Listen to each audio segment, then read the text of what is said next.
एक तरफ मुल्क की सियासी क़यादत सियासी मामलात में उलझी हुई है, मुल्क को एक शतरंज की बिसात बनाया हुआ है जिसमें एक लीडर अपनी ही सूबाई हुकूमतें गिराकर फतह का ऐलान करता है तो दूसरा लीडर 9 महीने पुराने इस्तीफे कबूल करके अपनी फतह का ऐलान कर देता है। मगर दूसरी तरफ मुल्क के लिए डिफ़ॉल्ट का खतरा बढ़ता जा रहा है और इन सियासी हालात में हुकूमत अहम मुआशी फैसले करने से डर रही है और मुल्क को मजीद खतरे में डाल रही है। हुकूमत मुसलसल मुआशी मसाइल से निकलने के लिए दोस्त ममालिक की तरफ देख रही है और दोस्त ममालिक मार्केट्स और बैनुल-अक़वामी इदारे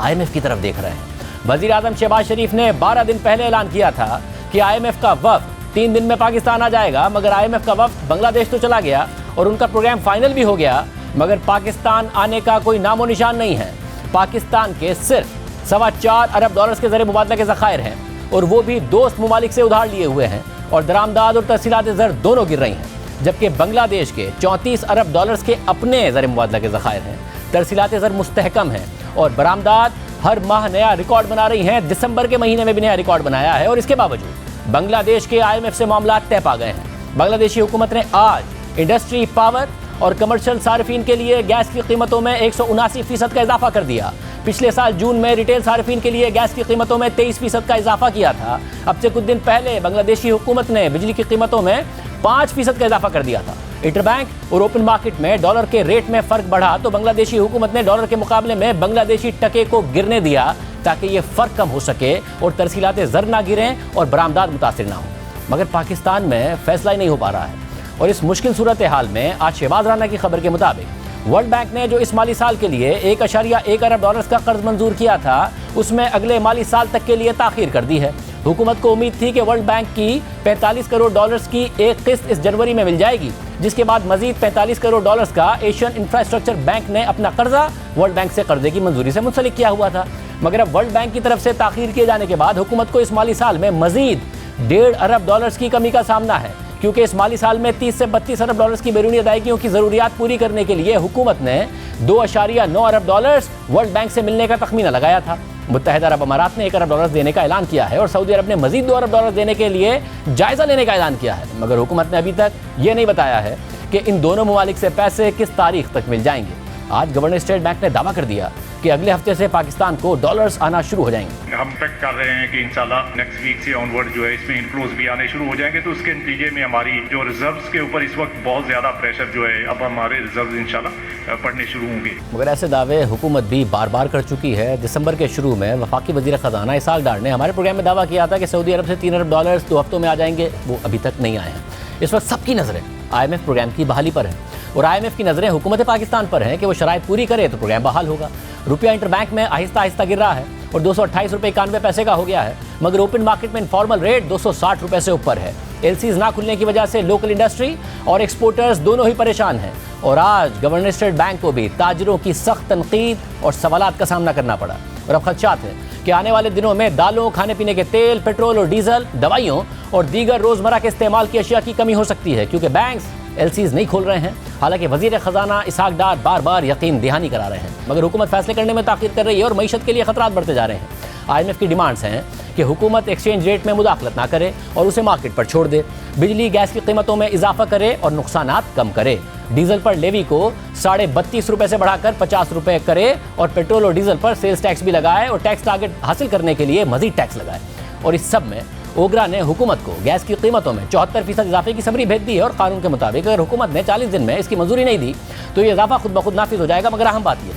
कि ओगरा ने जून 2022 में भी गैस की कीमतों में 45% इजाफे का फैसला किया था और हुकूमत ने IMF से वादा भी किया था, मगर हुकूमत ने 7 माह से इस फैसले पर अमल दरामद नहीं होने दिया। और जंग और द न्यूज़ में खालिद मुस्तफ़ा की खबर के मुताबिक हुकूमत ने गैस की कीमत के निज़ाम को बदलने का फैसला किया है और अब घरेलू सारिफीन के लिए 6 की जगह 9 स्लैब्स होंगे। पहले स्लैब की कैटेगरी वाले सारिफीन की कीमतों में कोई इजाफा नहीं होगा, मगर 2 से 3 स्लैब के लिए 25 से 30% इजाफा होगा। तीसरी से चौथी स्लैब के लिए 100%, चौथी से 5वीं स्लैब के लिए 300% इजाफा होगा, जबकि आखिर में 6 से 9 स्लैब्स के सारिफीन को $3,230 फी MMBTU अदायगी करना होगी। मगर ये वाज़ेह हो कि एक आम सारिफ के लिए LPG सिलेंडर $4,200 फी MMBTU की बुलंद कीमत पर दस्तयाब है और मुल्क में 2/3 अवाम के पास गैस का कनेक्शन ही नहीं है। सितंबर 2020 के बाद से हुकूमत ने गैस की कीमतों में इजाफा ही नहीं किया है और 2 गैस की कंपनीज के नुकसानात 677 अरब रुपए पर पहुंच चुके हैं। और अगर यही सूरत हाल रही तो जून 2023 तक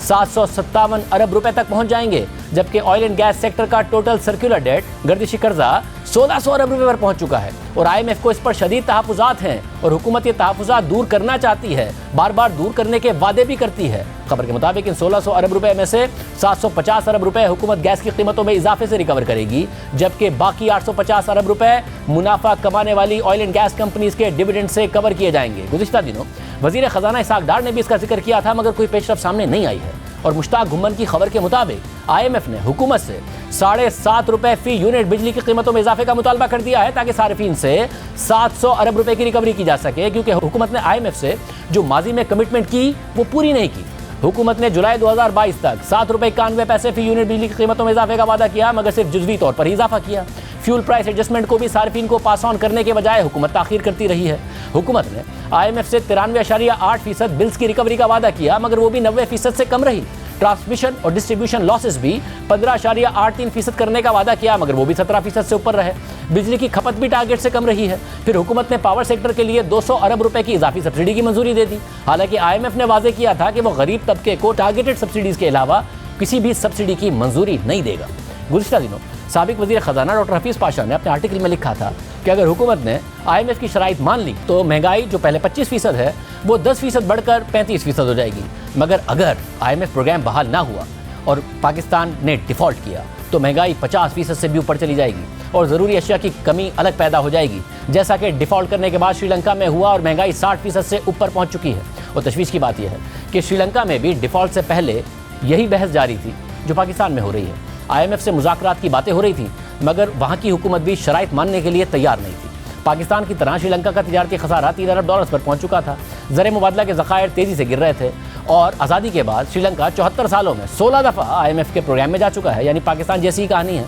मगर श्रीलंका की हुकूमत खसारे कम करने के बजाय टैक्स में कटौती करके अवाम में मकबूल होने के इक़दाम कर रही थी। श्रीलंका और दुनिया के मुआशी तज्ज़ियाकार कह रहे थे कि श्रीलंका को फौरी तौर पर सख्त इक़दाम करने की ज़रूरत है, IMF प्रोग्राम की ज़रूरत है, मगर श्रीलंकन हुकूमत को उम्मीद थी कि दोस्त ममालिक उसे डिफ़ॉल्ट नहीं होने देंगे। चीन और इंडिया भी इमदाद देकर डिफ़ॉल्ट से बचा लेंगे और इसकी वजह यह थी कि गुज़िश्ता बरसों में दोस्त ममालिक श्रीलंका की मदद करते आए थे, इसलिए हुकूमत को एतमाद था कि IMF के प्रोग्राम में जाकर सख्त फैसले करने और महंगाई करके गैर मकबूल होने से बेहतर है कि दोस्त ममालिक पर इन्हिसार किया जाए। मगर कोरोना के बाद टूरिज्म मुतासिर होने और चाय की फसल मुतासिर होने के बाद श्रीलंका के मसाइल मुसलसल बढ़ते चले गए और ज़र मुबादला के ज़खायर मुसलसल गिरते चले गए। रेटिंग्स डाउनग्रेड होती चली गई, बैनुल-अक़वामी मार्केट से मजीद कर्ज लेने के इम्कानात ख़त्म होते चले गए, दरामदात पर पाबंदियाँ लगाई गई, मुल्क में डॉलर्स का इनखला रोकने के लिए उसे कंट्रोल किया गया, डॉलर की कदर को कंट्रोल करने की कोशिश की गई। मगर पाकिस्तान की तरह इंटरबैंक और ओपन मार्केट का फ़र्क बढ़ता चला गया, ब्लैक मार्केट में डॉलर महंगा होता चला गया, तरसीलात ज़र गिरती चली गई, क्योंकि लोग